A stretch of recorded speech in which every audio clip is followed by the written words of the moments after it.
Je suis très heureuse et très excitée aussi d'ouvrir ce second congrès de l'Alliance Maladies Rares. Je tiens tout d'abord néanmoins à excuser Nathalie Triclin-Conseil, notre présidente, qui n'a pu se joindre à nous aujourd'hui pour des problèmes de santé. Et on connaît ça dans les maladies rares. Nous l'avons eu ce matin, tout va bien. Elle m'a chargée de vous dire qu'elle est vraiment avec nous tous par la pensée, avec vous tous. Elle espère que ce congrès auquel elle tient tant et qu'elle a beaucoup travaillé avec l'équipe vous plaira et vous permettra d'apprendre et de contribuer aussi. Ce second congrès, encore en digital, mais on espère pour la dernière année, vous offre encore davantage la possibilité d'échanger et de contribuer sur tous les sujets qui font aujourd'hui les maladies rares.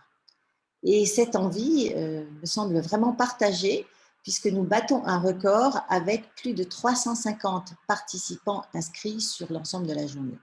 Donc un grand merci à tous pour votre présence, votre confiance et votre contribution aujourd'hui. Nous travaillerons à la fois sur des sujets spécifiques aux maladies rares et sur des sujets que nous partageons avec d'autres collectifs. Sur les sujets qui nous sont spécifiques, ils sont portés actuellement dans le troisième plan, l'accès au diagnostic avec de nouvelles opportunités, l'accès au traitement avec des réformes en cours majeures pour les malades. Et nous remercions l'ANSM, l'Agence nationale de sécurité du médicament, d'être présente avec nous. La question de l'accompagnement en région, la question des urgences pour les maladies rares, la question de l'éducation thérapeutique du patient ou encore celle des protocoles nationaux de diagnostic et de soins. Et puis aussi l'outre-mer que nous n'avons pas oublié et qui sera particulièrement à l'honneur aujourd'hui. Nous travaillerons tous ces sujets aussi dans une optique prospective, puisque le troisième plan maladies rares prendra fin l'an prochain. Déjà, me direz-vous, et oui. Et donc, il faut dès à présent réfléchir ensemble à ce que devrait comprendre un quatrième plan, ce quatrième plan. Il faut se projeter sur les années à venir, réfléchir, rechercher ensemble de nouvelles solutions, outils ou dispositifs pour les personnes malades et leurs proches. Et pour cela, l'Alliance a besoin de vous dès aujourd'hui pour construire les politiques maladies rares de demain.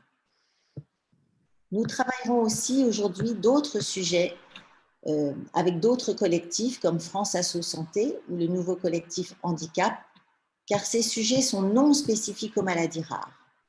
Les politiques pour les personnes en situation de handicap, les aidants familiaux ou l'accès aux assurances.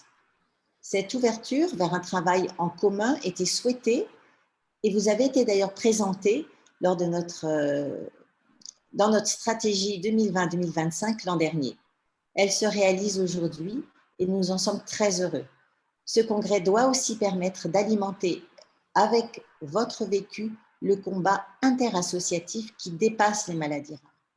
Et on connaît ça dans les maladies rares, ce type de combat. Seul, on va vite, mais ensemble, on va plus loin. Enfin, comment ne pas rappeler le rôle majeur des associations dans leur capacité à contribuer et à porter la voix des personnes malades. Aucune politique publique aujourd'hui ne peut se construire sans y associer ceux pour qui elles sont faites. Jamais rien pour nous, sans nous. Notre parole a toujours été décisive dans la construction des politiques publiques. La présence aujourd'hui pour votre congrès du ministère des Solidarités et de la Santé et de nombreuses instances comme la Haute Autorité en Santé, l'Agence nationale de sécurité du médicament, les agences régionales de santé et de collectifs tels que France Asso Santé ou le collectif Handicap, des acteurs de la plateforme Maladies Rares, la FM Téléthon, Euror 10, Orphanet, Maladies Rares Info Service, la Fondation Maladies Rares et de très nombreux coordonnateurs de filières ainsi que de la Banque nationale de données Maladies Rares, la présence de toutes ces personnes témoigne de cette nécessité d'écoute, de dialogue et de partage et du rôle majeur des associations de l'Alliance. Avant de céder la parole et d'ouvrir vraiment les débats, je voudrais signaler deux petites nouveautés pour ce congrès. Donc, tout au long de la semaine du 7 juin, c'est-à-dire la semaine prochaine, l'Alliance Maladies Rares a programmé des points d'information par visioconférence pour les associations avec des acteurs des maladies rares qui permettront de découvrir les possibilités d'interaction. Vous aurez la chance de pouvoir échanger et de poser toutes vos questions à Maladies Rares Infoservice, à Orphanet, à la Fondation Maladies Rares, à la Banque nationale de maladies rares et à d'autres acteurs majeurs. La seconde nouveauté, les filières de santé maladies rares, actrices importantes de la mise en œuvre des actions du troisième plan, ont été invitées à soumettre des posters destinés à valoriser la participation et la contribution associative à leurs projets en vue d'identifier et de faire connaître les pratiques vertueuses auprès de l'ensemble de la communauté associative. Je pense que vous apprendrez beaucoup et vous pourrez retrouver toutes ces informations sur la page dédiée du site internet de l'Alliance. Voilà, je ne serai pas plus longue. Je préfère laisser la place au débat avec notamment cette première table ronde qui s'annonce passionnante. Merci à tous d'être là avec nous. Je vous souhaite une belle et riche journée et je laisse sans transition la parole à Hélène Berruet-Gaillard, qui est mon binôme à l'Alliance en tant que vice-présidente. Merci. Merci Marie-Pierre pour cette introduction extrêmement claire et pleine de motivation pour cette journée. Donc voilà, avant d'introduire la première table ronde, cette séance plénière d'ouverture, je remercie Christian Saout qui est avec nous, qui est l'ancien président de AIDS, donc une association de lutte contre le VIH, et également l'ancien président du collectif interassociatif, le CIS, devenu France Asso Santé.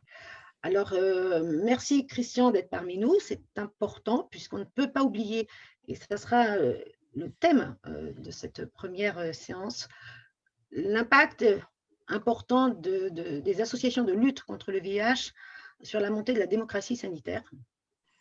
Ça a été les fondations extrêmement importantes sur lesquelles nous reposons encore à l'heure actuelle. Donc voilà, donc je vous laisse prendre la parole. Et on vous écoute attentivement. Merci beaucoup, Hélène. Je salue la gentillesse de l'Alliance pour m'avoir invité. J'espère que ce que j'ai préparé correspondra à vos attentes. Je salue aussi tous les membres de la table ronde qui vont avoir le plaisir et l'intérêt d'échanger. Et puis, bien sûr, tous ceux qui se sont connectés et qui ont trouvé un intérêt au sujet que nous allons travailler ensemble.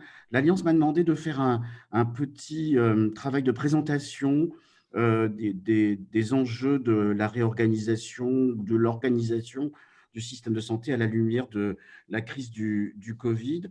Il y a quelques diapositives que j'ai préparées, et voilà, au moment où je les cherche, je ne les trouve pas. Zut alors. Elles sont là. Non, là, vous ne les voyez pas. Alors, je retrouve la main.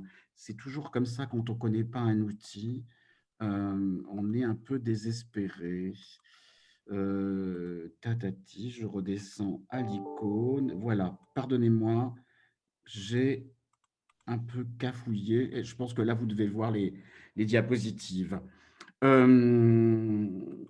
Alors, j'interviens pas tellement en tant que membre du collège de la HAS, même si j'ai mis mes diapositives sur ce support, mais plutôt, en tout cas, ce que Marc Sprung m'a demandé, c'est d'intervenir à partir de ce que Hélène a raconté, c'est mon engagement dans la lutte contre le sida, mon engagement dans des collectifs interassociatifs et évidemment aussi sans doute mon expérience à la HAS, mais dans cette diapositive, je crois que c'est plutôt une réflexion de militant, une réflexion de citoyen que je vous propose.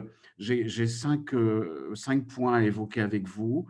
Le premier, c'est une leçon qu'on peut tirer, c'est probablement autour de l'impact du numérique qui a beaucoup favorisé les solutions à distance, puisque c'est ce qui avait quand même de plus sécure dans une épidémie très transmissible, puisqu'elle est aéroportée et que se voir, travailler ensemble, soigner, devenait accompagné devenait parfois une prise de risque de transmission du virus. Donc, on a vu vraiment une poussée extrêmement forte de ces solutions à distance.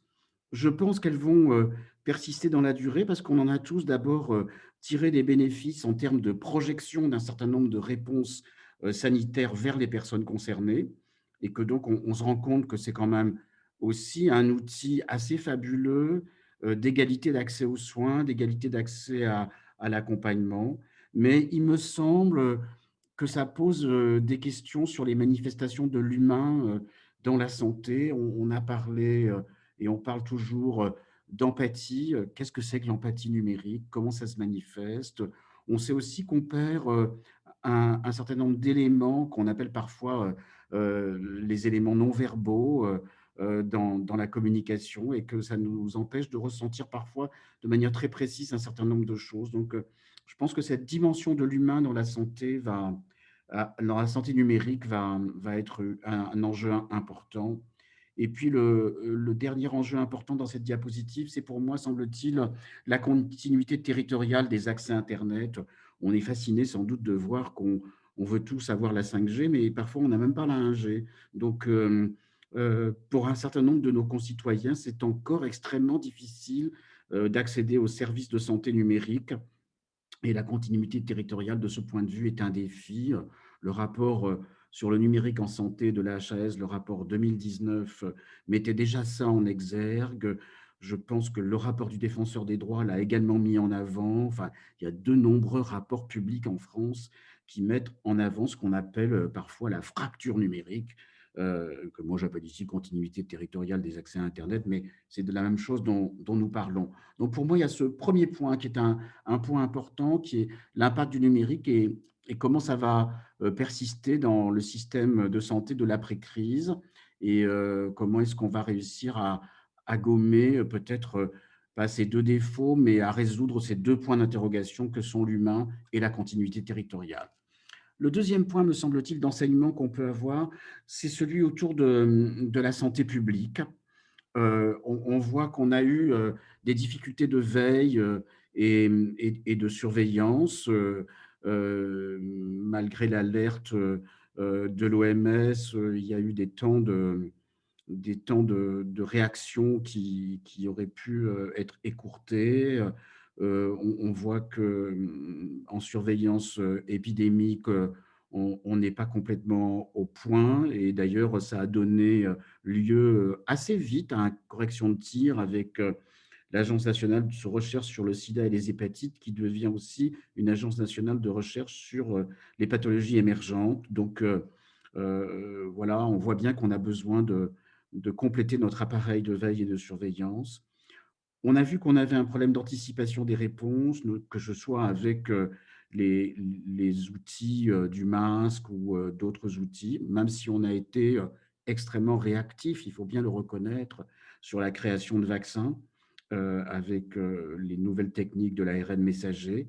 Il n'empêche qu'il y a un certain nombre de domaines dans lesquels on a vu qu'il nous manquait de matériel de protection, à la fois contre la circulation du virus, mais aussi pour l'équipement des personnels hospitaliers ou l'équipement des personnes fragiles à domicile. Il me semble que ça remet en circulation un sujet qui est l'identification d'échelons territoriaux de santé publique, où nous ne sommes pas très très bons. On connaît probablement les groupes hospitaliers de territoire, on connaît les communautés professionnelles territoriales de santé, on connaît les échelons comme ça sur le soin. On connaît les conseils locaux de santé mentale, mais honnêtement, en santé publique, nous manquons d'identification d'un échelon territorial d'action, et qui quand même persiste dans notre système de santé. Est-ce que c'est le département? Est-ce que c'est l'infradépartemental? En région parisienne, on n'imagine pas que ce soit le département, c'est forcément l'infradépartemental. Voilà, ce sujet-là me semble être un sujet sur la table, avec son corrélat, qui est la capacité à mobiliser les populations dans ce domaine. Il faut que les acteurs dans un espace territorial de santé publique se connaissent. Et quand je dis les acteurs, c'est évidemment tous les acteurs, y compris les associations et les populations qui sont susceptibles de se mobiliser dans ces domaines-là. Et on a rappelé tout à l'heure, en ouverture, l'idée de rien sans nous. Ben, la santé publique, ça ne se fait pas non plus sans les gens. J'ai en tout cas encore jamais vu ça. Et la démonstration est faite que ça marche mieux avec les populations que sans les populations ou contre les populations. Donc cet enjeu de santé publique me semble complètement renouvelé par l'épidémie que nous venons de traverser, qui n'est pas encore totalement terminée. Le troisième point, c'est la coordination des acteurs sanitaires, sociaux et médico-sociaux. La HAS, et notamment le Conseil pour l'engagement des usagers que je préside au sein de la HAS, a réclamé que des retours d'expérience devaient à la fois permettre l'analyse des échecs, mais aussi de montrer les meilleures initiatives. Et ça, c'est quelque chose d'extrêmement important. Ça redonne d'abord de l'espoir, et puis ça montre que aussi des bonnes solutions ont germé pendant la crise. En tout cas, à la commission sociale et médico-sociale de la HAS, nous les avons vues, ces bonnes solutions. Il y avait aussi des choses pas bien, mais il y avait aussi des choses très, très bien. Et on a rendu compte de ces endroits du territoire où des initiatives avaient été prises par un tel ou un tel. Tout ça est encore assez contrasté. Parfois, c'est le département qui prend l'initiative. Parfois, ce sont des établissements qui sont à l'initiative. Parfois, c'est le représentant territorial de l'ARS qui prend une initiative. Évidemment, c'est profondément lié à l'équation personnelle d'un tel ou d'un tel. Ça ne devrait pas l'être. Ça devrait être vraiment quelque chose de systémique. Et il y a des solutions qui ont émergé pendant la crise, qui sont des bonnes solutions et qui demanderaient d'être consolidées et recommandées en termes de coordination des acteurs du sanitaire, du social et du médico-social. Et ça a, je crois, propulsé dans la lumière une attente que Laurence Thénault-Herman connaît bien parce qu'elle l'avait déjà évoquée, qui est l'idée du droit à l'accompagnement, que j'ai un peu réduit ici parce qu'il me semble en tout cas que cette histoire du droit à la coordination des soins est remise en scène avec l'épidémie. Euh, c'est un sujet important auquel il va falloir prêter de l'attention et c'est un sujet du quotidien dans les maladies rares. C'est un sujet du quotidien dans beaucoup de pathologies encore, même si la coordination des soins et l'accompagnement a considérablement avancé dans des domaines comme ceux du cancer, ceux du VIH, ceux des hépatites. C'est loin d'être encore le cas pour beaucoup de domaines du soin, du social et du médico-social. Et vous savez que les droits des malades sont des choses qui sont affirmées depuis 2002, mais cette question du droit à la coordination, du droit à l'accompagnement n'a jamais figuré comme telle encore. Et il me semble que cette question-là, je ne sais pas ce que Laurence en pensera, me semble relancée par l'épidémie que nous venons de traverser. La quatrième diapositive est une diapositive que j'appellerais un petit peu de mécano, mais il me paraît quand même assez raisonnable qu'on ait une simplification du système d'institutions publiques de santé. Et quand je dis de santé, j'englobe évidemment le social et le médico-social. Certains d'entre vous qui ont un âge comparable au mien se souviennent peut-être du rapport d'un député qui était Yves Bure, un député d'Alsace, il y a une dizaine d'années maintenant, où il dénombrait 48 agences sanitaires. Alors, on a fait quelques efforts pour regrouper 3 agences au sein de ce qui est devenu Santé publique France, mais enfin, il en reste encore 45, ce qui ressemble quand même à un gros péché de gourmandise. Et puis, ceux qui ont vu ou lu le rapport de M. Pittet sur l'analyse de la crise Covid demandée par le président de la République ont vu qu'il recommandait par exemple que le Haut Conseil de santé publique, qui est une de ces institutions publiques de santé, soit fusionné au sein de la Haute Autorité de santé. Donc, je pense qu'il y a encore quand même des rassemblements entre agences sanitaires ou institutions sanitaires qui auraient beaucoup de sens. Et puis, au niveau local, dans certains endroits, on se demande pourquoi tant de complexité, quoi. État, région, département qui se partagent la tutelle sur le médico-social. Est-ce que tout ça est bien raisonnable? Ça rend beaucoup plus difficile toutes les coordinations, toutes les organisations et probablement aussi une partie de l'efficience que nous attendons de notre système sanitaire et social. Dernière diapositive, c'est la question de la gouvernance des crises. Il me semble qu'il y a des leçons à tirer de l'expertise des crises. Vous avez vu qu'on a beaucoup produit des institutions spéciales pour l'expertise, en plus des institutions déjà existantes. On a mis en place un conseil auprès d'expertise qui est présidé par Jean-François Delfrécy. Il y a un conseil sur la recherche et le médicament qui siège à l'Élysée. Vous avez vu qu'on a mis en place un comité d'orientation stratégique sur le vaccin. Donc, il y a là quelque chose qui devrait être réfléchi. La crise était une crise sévère. Devait-elle donner lieu à des instances d'expertise spéciales qui se rajoutent aux instances d'expertise courantes, au point de générer des risques de brouillage dans les messages? Ça me semble-t-il, doit être évalué. Je pense qu'on doit se poser cette question-là. Deuxième élément, qui est un élément de démocratie sanitaire, comment se fait la formulation des préférences citoyennes en santé, à la fois individuelles et à la fois collectives? On a peu demandé aux personnes qui séjournaient dans les EHPAD qu'est-ce qu'elles souhaitaient faire, comment est-ce qu'elles souhaitaient vivre face aux risques ou protéger des risques. Protéger des risques et comment? Voilà, il y a plein de choses qui auraient dû être discutées individuellement avec les personnes concernées. Et il y a plein de choses qui auraient dû être discutées collectivement. Ça n'est pas moi qui le dis, c'est le président Delfrécy lui-même qui a rendu public une note d'avril dernier dans laquelle il appelle à ce qu'il y ait des préférences citoyennes qui s'élaborent sur la crise. Alors, on a vu qu'une partie de la réponse a été donnée au travers de la mise en place d'un jury citoyen au sein du Conseil économique, social et environnemental pour traiter de la vaccination, mais il faut bien quand même se rendre compte qu'on est aujourd'hui, je ne dirais pas à la fin de la vaccination, mais la vaccination est pour l'essentiel engagée et on n'a toujours aucune recommandation citoyenne sur la vaccination. Donc, il y a quelque chose qui ne va pas bien de ce point de vue-là sur la formulation des préférences citoyennes en santé, même si la Conférence nationale de santé a eu l'occasion de dire des choses.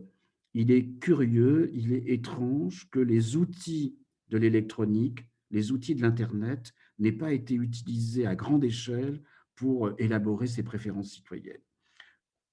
Autre élément de la gouvernance des crises, c'est l'éthique de l'urgence qui me semble quand même avoir été mise de côté.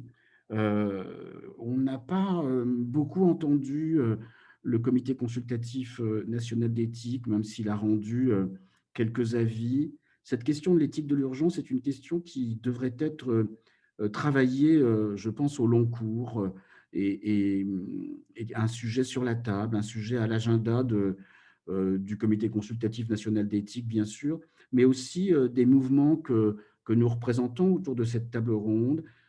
C'est quoi l'éthique de l'urgence? On sait que nous avons, par exemple, un droit d'urgence. On sait qu'en urgence, eh bien, un certain nombre de façons de concerter n'ont pas lieu parce que d'abord, il faut envoyer les pompiers pour éteindre la maison plutôt que se poser la question de demander aux gens s'ils veulent sortir ou rester dans la maison. Mais ben, dans l'éthique de l'urgence, il y a aussi des choses que nous avons à approcher. Et notamment ce quatrième point qui figure dans cette diapositive, qui est la balance entre obligation et liberté face aux crises sanitaires. Là aussi, de nombreux travaux ont été produits tout au long de cette crise sanitaire qui montrent probablement que notre culture des libertés a été impactée par une série d'obligations qui sont nées de la crise. Évidemment, ce sujet va être réactivé, ne serait-ce que par exemple sur l'obligation vaccinale, si au bout d'un moment d'invitation à se faire vacciner, nous ne parvenons pas à atteindre le seuil qui nous donnerait l'immunité collective, la question des obligations va évidemment revenir. Mais ce sujet-là, de la balance entre obligation et liberté, est un sujet qui va probablement s'imposer aussi d'une manière plus générale sur l'ensemble du système de santé. Voilà ce que je voulais vous dire en ouverture de vos travaux, puisque au nom de l'Alliance des maladies rares, Marc Sprung m'a sollicité pour ce topo, cette présentation. J'espère évidemment que, bien que ce soit un regard particulier, je n'aurais pas été trop en deçà de la main par rapport à vos attentes et qu'un certain nombre de ces préoccupations, vous les partagez avec moi. Voilà, Hélène, je te redonne la parole puisque je crois qu'avec Marie-Pierre, vous animez toutes les deux cette table ronde. Tout à fait. Il faudrait que je reprenne ma vidéo. Je n'ai pas la main dessus. Il faut me Voilà, rentrer dans le cadre. Voilà. voilà, donc un très grand merci, Christian, pour cet exposé qui est extrêmement clair, synthétique, qui repose vraiment des enjeux importants. Certains qui ne sont pas récents. Voilà. Donc, pour nous aider dans les débats,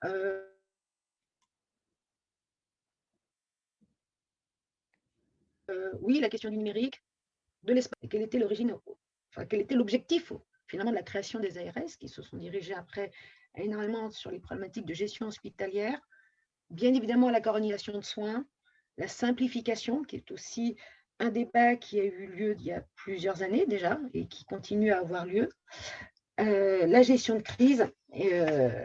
Donc voilà, donc on a vraiment des éléments importants. Alors, pour continuer,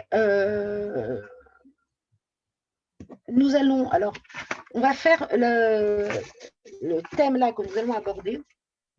Donc, je vais reposer le thème clairement. Covid et métamorphose du système de santé, quelle opportunité pour les maladies rares?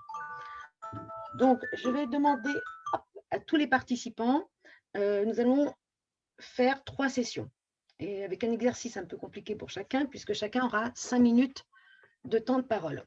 Donc, nous accueillons autour de ces sessions M. Philippe Berthat, député du Gard et président du groupe Maladies Rares à l'Assemblée nationale. Nous avons également Anne-Sophie Lapointe, chef de projet Mission Maladies Rares à la DGOS. Nous avons également le plaisir d'accueillir monsieur le professeur Jean Pouget, vice-président santé pour le plan Maladies Rares 3, et également monsieur Gérard Raymond, président de France Asso Santé, et ensuite Laurence Thienot-Aimant, président de l'AFM Téléthon, membre de l'Alliance Maladies Rares. Voilà, donc on va commencer sur le premier thème. Alors, voulez-vous que j'énonce d'abord les 3 thèmes et on commence par le premier, ou j'énonce juste le premier thème, qui sera peut-être plus simple pour ceux qui nous écoutent. Donc voilà, donc le premier thème, c'est le Covid et système de santé, opportunités et menaces pour les usagers du système santé. Voilà, donc qu'est-ce que la crise au final a comporté comme menace pour nous les usagers de santé?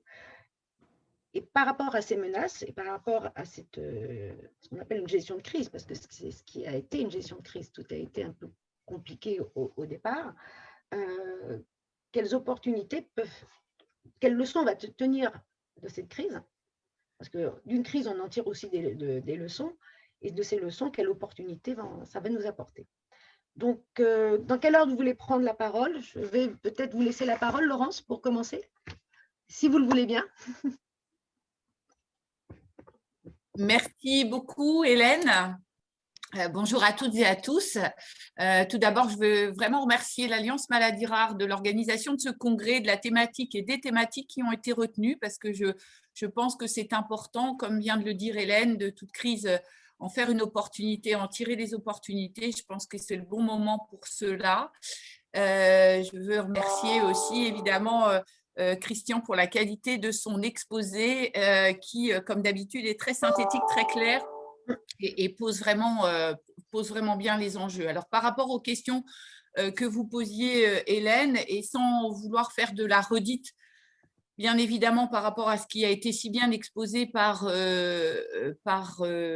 Christian, je voudrais quand même souligner le fait que, en effet, encore une fois, ça a mis en exergue cette crise. Ça a mis en exergue des failles de notre système de santé, mais de ces failles, on doit pouvoir en tirer des enseignements. Je citerai les failles suivantes, à mon sens, qui, encore une fois, ont été reprises par Christian, mais qui sont, je dirais, très pratico-pratiques, opérationnelles pour les usagers du système de santé. Dans ces failles, je soulignerai les fonctionnements hospitaliers ou certains dysfonctionnements hospitaliers qui étaient pointés depuis fort longtemps, les problématiques de moyens humains, de moyens logistiques, je dirais, Et donc là encore, on espère bien que fort de ce que l'on a pu constater, on voit bien qu'à chaque fois qu'il y avait des convermos, des réflexions autour de l'organisation hospitalière, on y allait de la diminution du nombre de lits, y compris des lits de réanimation. Donc je pense que tout ça, pour les usagers du système de santé, eh ben, évidemment, les décideurs feront leurs meilleurs efforts pour ne pas mettre en péril ce fonctionnement hospitalier. L'organisation des soins, le lien ville-hôpital, le maillage territorial. Je pense que là aussi, les usagers n'ont pas été en sécurité avec ce maillage territorial tel que l'évoquait évidemment en d'autres mots Christian. Et il faut que ce maillage soit le mieux organisé possible. L'organisation des soins qui va de la ville à l'hôpital et inversement soit la mieux organisée possible pour les usagers du système de soins et pour nos maladies rares, bien évidemment. La recherche clinique. On a vu que là aussi, en termes de recherche clinique, en tout cas en France, lorsqu'il a fallu mettre en place des essais cliniques, de la recherche clinique autour du Covid, ça ne se faisait pas toujours de façon très bien articulée avec les autres pays. Et encore une fois, on ne peut pas être les meilleurs tout seuls chez nous. On reviendra à l'importance aussi, on verra l'importance de la dimension européenne. Et ça, je pense qu'il y a aussi à tirer des enseignements sur comment cette recherche clinique peut être mieux organisée encore, pas seulement à l'échelle française, mais ça doit s'insérer évidemment dans une recherche clinique internationale ou européenne, et en tout cas avec une belle concertation de tous et avec une réglementation. Là encore, quand on parle de la réglementation sur les essais, on a aussi à tirer enseignement sur ce point-là. L'indépendance sanitaire, c'est un autre sujet, mais quand même, quand on parle système de santé, on ne peut pas ne pas évoquer la mise à disposition, évidemment, des traitements et notamment, en l'occurrence, des vaccins et l'indépendance sanitaire de notre pays. Alors, c'est le cas pour, bien sûr, des dispositifs médicaux, des traitements dans un cadre plus général, mais je dis que c'est important aussi d'anticiper, bien évidemment, et dans le cadre de l'innovation thérapeutique qui concerne nos maladies rares, c'est un point qui est important. La démocratie en santé, Christian l'a fort bien exprimé, hein, très clairement, à quel moment les usagers du système de santé on a pris en considération leurs paroles. Ça doit, là encore, servir d'enseignement pour la suite. Et puis des patients fragiles qui étaient sans protection, bien sûr, un peu lâchés dans la nature. On y reviendra peut-être avec le deuxième point, sur le rôle essentiel qu'ont joué nos associations dans ce cadre-là. Alors, malgré tout, je dirais qu'il y a, et j'en terminerai, je ne veux surtout pas aller au-delà de mes 5 minutes, mais ça a montré aussi que dans nos domaines maladies rares, la structuration qu'on a pu mettre en place, notamment dans le cadre des précédents plans maladies rares, l'organisation avec les centres de référence, avec les filières de santé, a montré combien, je pense que ça c'est un enseignement aussi, il faut voir le point positif, combien on a été efficace et les filières et les experts des filières, les cliniciens, cette organisation, ce maillage avec les associations, cette interaction forte a montré vraiment son efficacité. Encore une fois, en lien très très fort, experts médicaux, paramédicaux et les associations de malades au plus près de nos usagers, je dirais, maladies rares. Et puis pour terminer, je dirais aussi, je rebondirai sur ce qu'a dit tout à l'heure Christian, sur ce qui vient de se passer montre combien ce que l'on revendique depuis bien longtemps, au-delà de l'indépendance sanitaire, mais aussi l'accompagnement à l'autonomie en santé est crucial, parce que c'est crucial pour nos maladies rares, mais pas seulement pour nos maladies rares. Merci Laurence, et merci d'avoir respecté le timing. On peut apprécier le point que vous venez de citer, c'était organisation et ce maillage sur le terrain, filière, association, et qui, je pense même, dans un état de crise comme on a connu, ont été quand même un soutien aussi et à dégager quelques soucis pour nos gouvernants, puisqu'ils pouvaient se reposer sur tout ça. Et je pense que moi, si j'avais été à leur place avec tout ce qu'il y avait à gérer, je pense qu'on apprécie que ça puisse fonctionner au plus près des patients. Je vais donner la parole maintenant à M. Gérard Raymond. On gardera le même ordre pour les prochaines sessions. Donc Gérard, on vous écoute. Merci et merci évidemment de nous avoir invités à ce colloque et de l'avoir organisé. C'est pour nous un grand plaisir de pouvoir participer et échanger avec vous toutes et vous tous sur ces sujets qui sont effectivement extrêmement importants et extrêmement prégnants. Alors, on nous posait la question, c'est difficile de passer derrière Christian Saoud et derrière Laurence, parce que, évidemment, beaucoup de choses sont dites et qu'on aura certainement beaucoup de convergences dans nos analyses aujourd'hui de la situation et des difficultés que nous avons rencontrées. Parce qu'on peut dire tout de suite que nous n'étions pas prêts effectivement dans les esprits, mais aussi pas prêts dans nos organisations.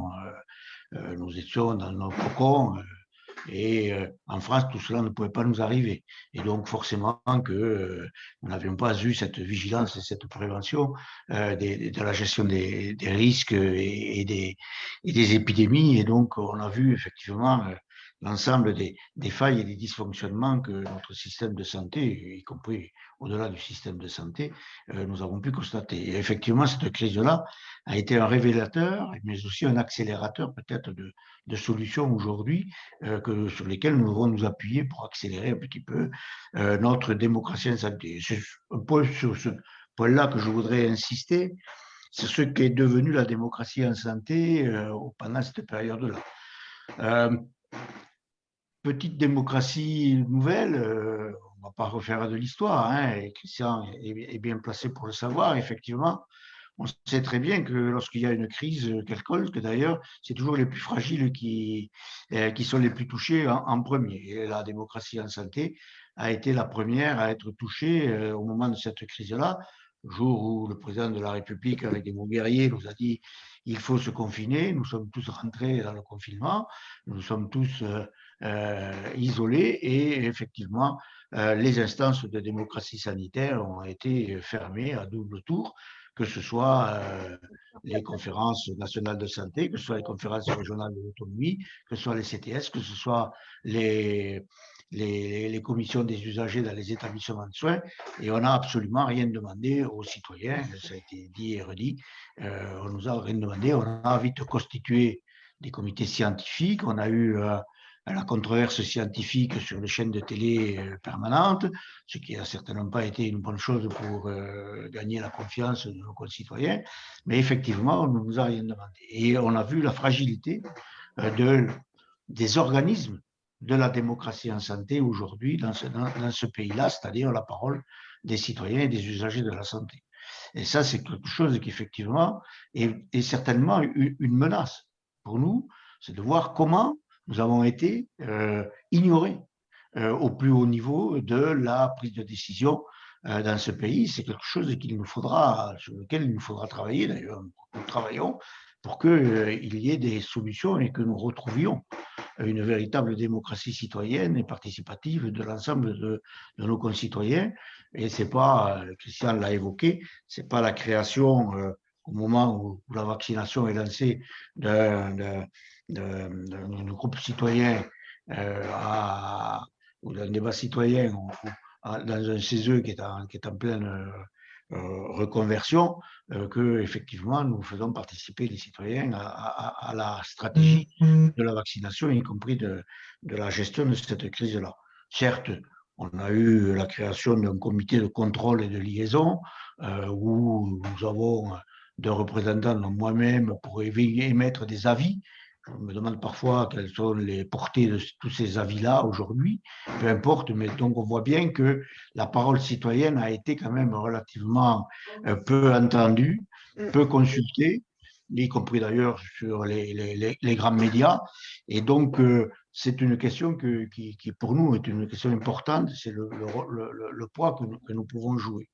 Et si vous me parlez d'opportunités, je pense que c'est sur ces difficultés-là qu'il nous faut savoir nous ressaisir. On parlera donc effectivement de la volonté de transformer ce système de santé, et vous l'avez dit tout à l'heure, en réalisant nous. Ça, c'est extrêmement important, et peut-être qu'en tirant les leçons de ces difficultés que nous avons rencontrées et des menaces qu'il y a eu pour les usagers de la santé, c'est effectivement en tirant ces leçons-là que nous devons nous-mêmes être des forces de proposition en portant effectivement cette parole-là dans l'organisation de la parole citoyenne sur les territoires. Et je pense qu'on aura certainement dans une vision politique à renforcer effectivement le rôle essentiel dans les territoires au plus près de ceux qui vivent effectivement, comment nous pouvons mieux évaluer les attentes et les besoins de l'ensemble de nos concitoyens en matière de santé publique, mais aussi en matière de prévention, en matière d'accompagnement, en matière d'éducation sanitaire. Tout cela nous paraît extrêmement important. Donc, sur ces menaces qui ont pesé sur nous, faisons-en des opportunités, soyons force de proposition et imposons auprès de nos gouvernants une véritable volonté de participation des citoyens dans ce contexte-là de la reconstruction de notre système de santé. Très bien. Un grand merci, Gérard. On pourrait, par rapport à ce que vous dites, penser également, et on va donner la parole à Anne-Sophie, poursuivre, c'est que peut-être dans cet état de sidération, on est revenu sur un réflexe ancien du tout scientifique et de la parole scientifique, en oubliant l'expertise patient et ce qu'on peut apporter dans l'organisation et dans l'efficacité voilà, d'une crise. Voilà, donc Anne-Sophie, oui, un grand merci. Après tout le monde. Écoute, un grand merci de cette invitation. Je remercie effectivement Laurence qui a eu des mots que je vais renforcer, qui pour moi ont vraiment résonné. Mes propos vont être en deux parties, avec le contexte des maladies rares par rapport à cette situation d'épidémie et ce qu'on sait par rapport au virus. Et mon deuxième point sera sur la question du temps et du temps quand on n'a pas de temps. Je reviens sur le contexte. Laurence a très très bien expliqué que quand on se place dans le cadre maladies rares, je crois que le premier plan maladies rares, le deuxième et le troisième qui ont été portés par les associations ont été une réelle opportunité. Alors, je n'aime pas ce mot, je reviens dessus parce que quand j'avais eu l'interview, l'opportunité, je trouve ça difficile de le dire pour une épidémie. Je dirais qu'en fait, on a eu un contexte maladie rare avec cette visibilité des centres, cette structuration en filière, cette habitude de partager les informations en réseau, ce soutien par les associations qui étaient des véhicules vraiment pour diffuser l'information. Je dirais qu'on a une plasticité plutôt qu'opportunité. Pour moi, le système maladies rares est plastique. Il est de nature, toujours eu l'habitude de se remettre en question, de faire avec. On sait que les personnes atteintes de maladies rares et puis les aidants sont capables de beaucoup de résilience. Et je pense que cette plasticité, ça fait des années que nous, on la connaît. Et c'était ce que je voulais signaler dans le premier plan, c'est que l'écosystème maladies rares est très particulier. Et ce qui s'est fait, ce qui s'est passé, moi, que j'ai vu de mes yeux vus, c'est qu'en fait, ça a été vraiment sur le terrain que les choses ont été faites. Ça n'a pas été du côté du ministère du point de vue maladies rares, la mission maladies rares, où nous, on avait un œil transversal. Mais en fait, ce que je voyais, c'était toutes ces associations qui étaient dans les gouvernances des filières, qui construisaient des recommandations, qui ont vraiment beaucoup travaillé, et à chaque fois dans l'urgence. Et c'était mon deuxième point, c'est que le temps a été vraiment à obliger à travailler vite, apprendre vite, parce qu'au départ, on ne connaissait rien de ces maladies, réagir vite. Il y a eu un exemple, par exemple, pour diffuser l'information et pour les maladies rares, qu'elles soient à un seul endroit avec un canal historique, je dirais, qui était bien identifié. On a eu tout de suite le travail avec Orphanet et les filières de santé maladies rares.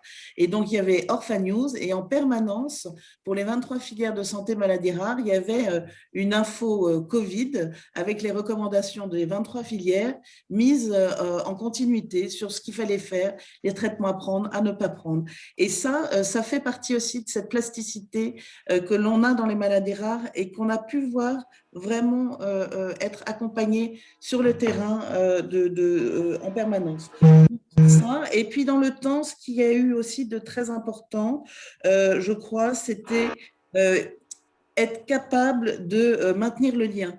Et dans les maladies rares, les situations complexes, pour pouvoir maintenir le lien, on a un rôle important des associations, justement, parce qu'on était déjà dans des situations complexes.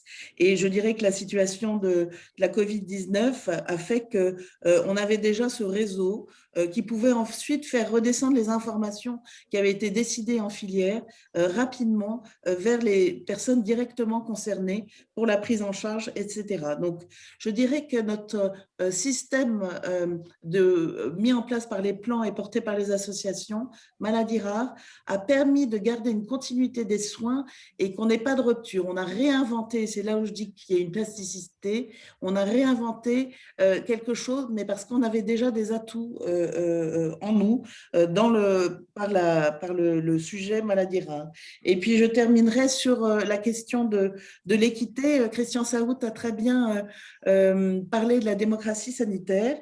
Et c'est vrai que ce qui est paradoxal, c'est dans la plasticité, ça a été le développement fulgurant de la télémédecine qui, pour nous, était attendu depuis longtemps pour les maladies rares. Et donc, la question que ça pose, c'est numérique et démocratie, comment ça fait bon usage? C'est-à-dire que c'est clair qu'il faut un mixte et le tout numérique par rapport au lien social, au lien humain, va apporter des solutions, mais pas tout, et qu'on va quand même devoir réinventer et se retrouver physiquement. Là, je serais ravie de vous avoir en vrai en face de moi. Bon, c'est pas le numérique, mais grâce à ça, l'Alliance, c'est ça que je voulais. Je finis par ça. Merci pour l'Alliance. Vous vous êtes réinventé aussi, et grâce à ça, vous avez 350 inscrits. Donc, ça permet aussi à des gens qui étaient isolés de pouvoir participer à ces congrès, ce qui n'était pas le cas avant. Donc, ça, c'est une plasticité que l'on a de notre système. Ouais. Merci Anne-Sophie. Il est évident que on verra après pour la suite, mais le Covid apportera aussi des choses positives et apportera aussi une autre forme de lien que l'on va conserver. On en parle dans le télétravail, mais évidemment dans nos fonctionnements associatifs, ça va être quelque chose d'extrêmement positif. Donc, on est un petit peu en retard, mais ce n'est pas grave parce que de toute façon, on pose aussi chacun des éléments extrêmement importants pour les deux prochains thèmes. Je vais donner la parole alors je ne vous vois pas, au professeur Pouget. Merci professeur. Donc il reste à peu près 3 minutes chacun. Je suis désolée, en fin d'intervention, on est un peu plus restreint. Mais de toute façon, on rattrapera après dans les deux prochaines thématiques. Eh bien, merci et merci de m'avoir invité. Beaucoup de choses ont été dites. Je remercie en particulier Christian Saout de son introduction qui a posé vraiment beaucoup de sujets. Alors, lorsqu'on voit cette crise sanitaire, je pense qu'il faut éviter deux extrêmes. D'une part, critiquer systématiquement la manière dont ça s'est passé, le fonctionnement, etc. Et d'autre part, dire que tout a été géré de manière merveilleuse.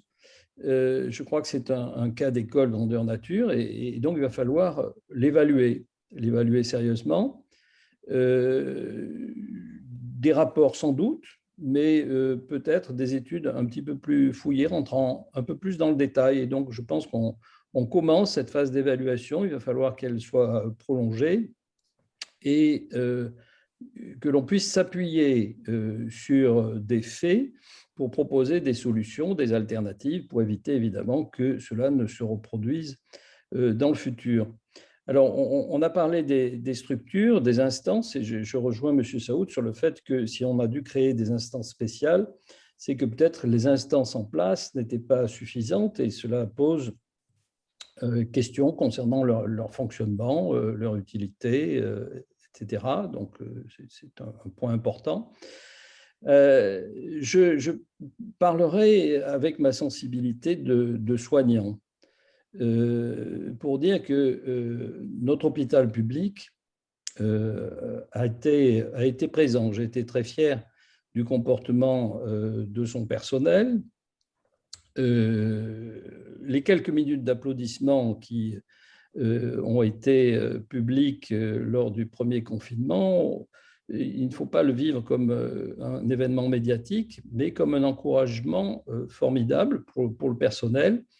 Et j'ai toujours dit que si l'hôpital public fonctionnait, c'est grâce à la motivation de son personnel. Pour que le personnel croie à sa mission, il faut évidemment qu'on l'aide et qu'on lui donne un outil qui lui permette de réaliser cette mission. Et la crise a mis en évidence effectivement la grande fragilité de notre hôpital public, qui n'est pas récente. Ça fait des décennies qu'on voit cette évolution avec un fonctionnement à flux tendu du personnel, un manque de réserve de personnel. On a beaucoup parlé dans la gestion des formes graves de Covid du problème des lits de réanimation et on a fui un peu ce terme de tri qui était particulièrement odieux, mais ça fait des décennies qu'on assiste à une priorisation lorsqu'on veut placer un patient en réanimation, il faut discuter en fonction de beaucoup de critères. Et bien, ça veut dire que le nombre de lits de réanimation, évidemment, n'est pas adéquat. Et ça n'est pas récent, mais je crois qu'on a assisté, évidemment, à une mise en lumière particulièrement crue concernant ce défect.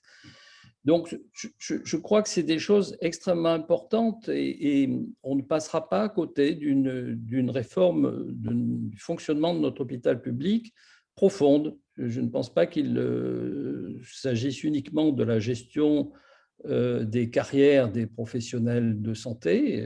Je crois que dans la gouvernance, dans la carte sanitaire même, pour dire qu'il n'y a pas un hôpital public, mais des hôpitaux avec des missions différentes au sein du territoire. Et donc, tout le monde ne peut pas tout faire. Il faut peut-être renforcer certains et puis diminuer les moyens pour d'autres si on ne veut pas augmenter considérablement voilà. Mais je ne veux pas vous entraîner dans ce problème, mais qui est indiscutable. Et c'est une première leçon, je pense, de cette crise sanitaire.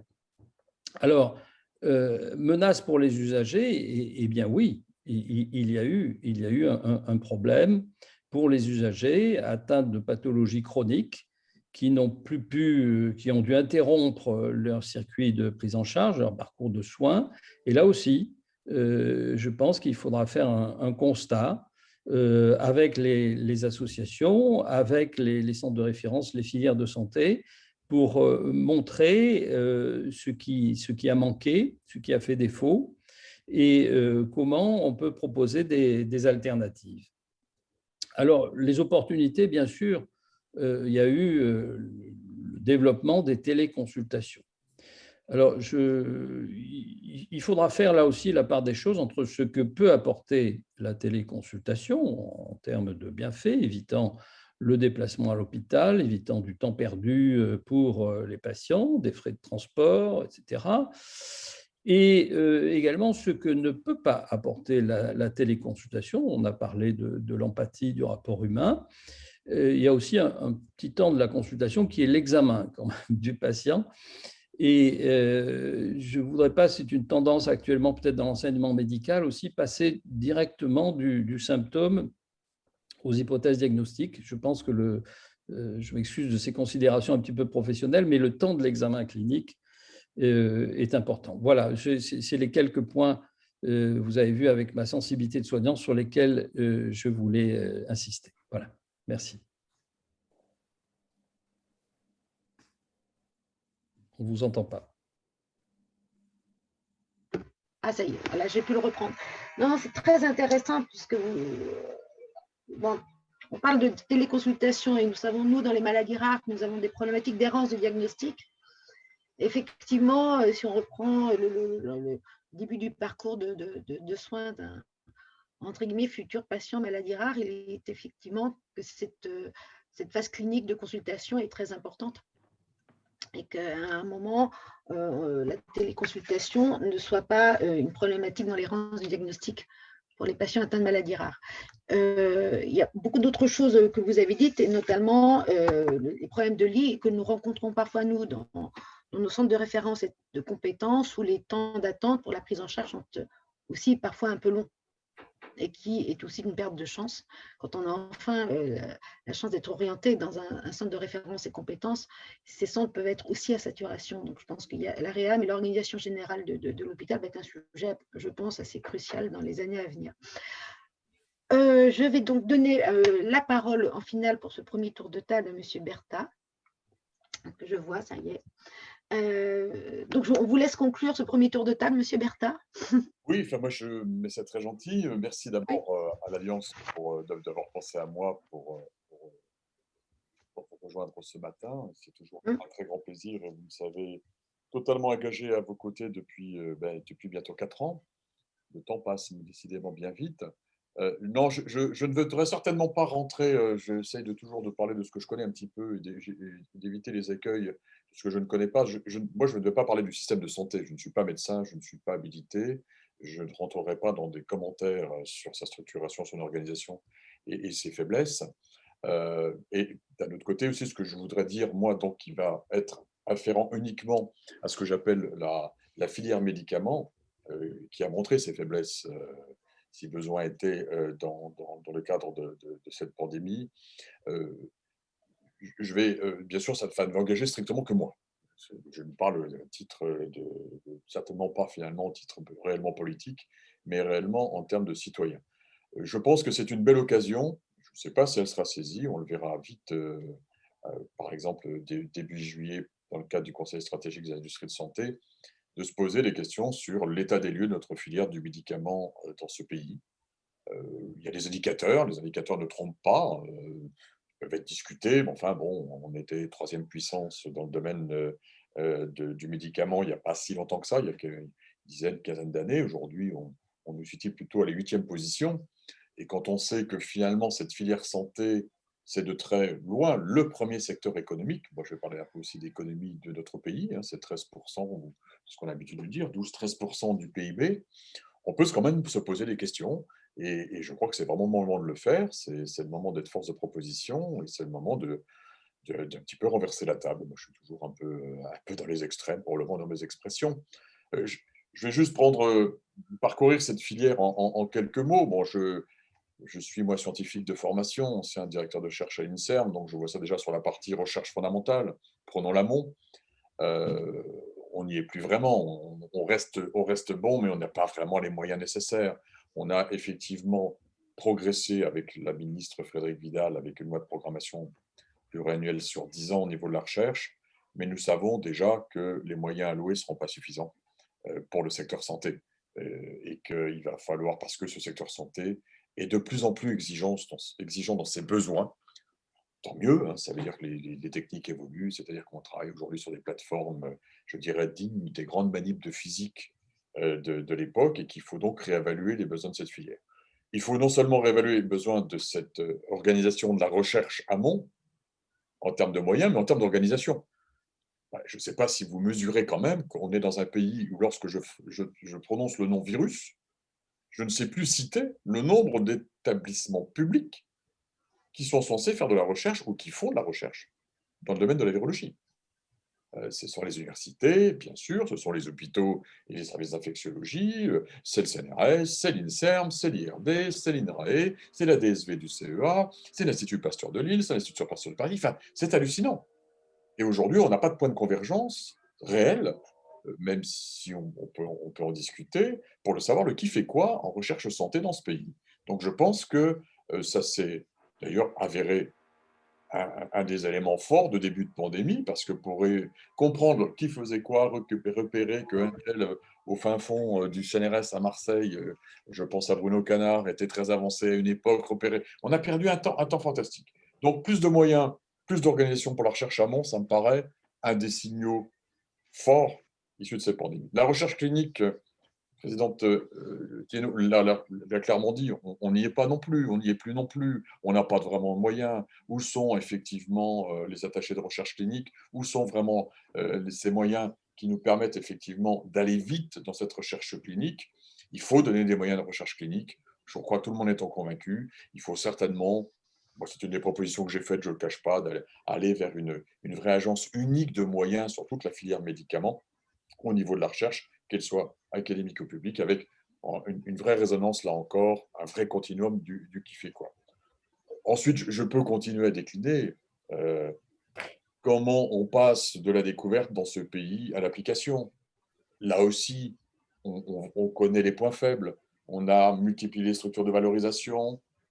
On devait les rendre uniques à travers les SAT, qui sont ces services, ces sociétés d'accélération de transfert de technologie. Aujourd'hui, les SAT font le travail qu'elles peuvent faire, mais finalement, les services de valorisation des universités, par exemple, de l'INSERM ou du CNRS ou d'autres perdurent. C'est très compliqué, on n'y a pas mis les moyens, on s'est planté sur le modèle économique. Donc, conclusion, le transfert aujourd'hui d'une recherche amont qui reste de l'avis de tous les observateurs de qualité en santé, n'est pas encore très efficace dans ce pays. Donc, il faut se questionner, il faut y mettre peut-être d'autres moyens. Ça peut faire partie d'une des leçons à tirer. De même que après la valorisation, et bien sûr, c'est la création. On est plutôt bon en création d'entreprises dans le domaine de la santé. Je veux dire, le nombre de startups est plutôt signifiant dans ce pays.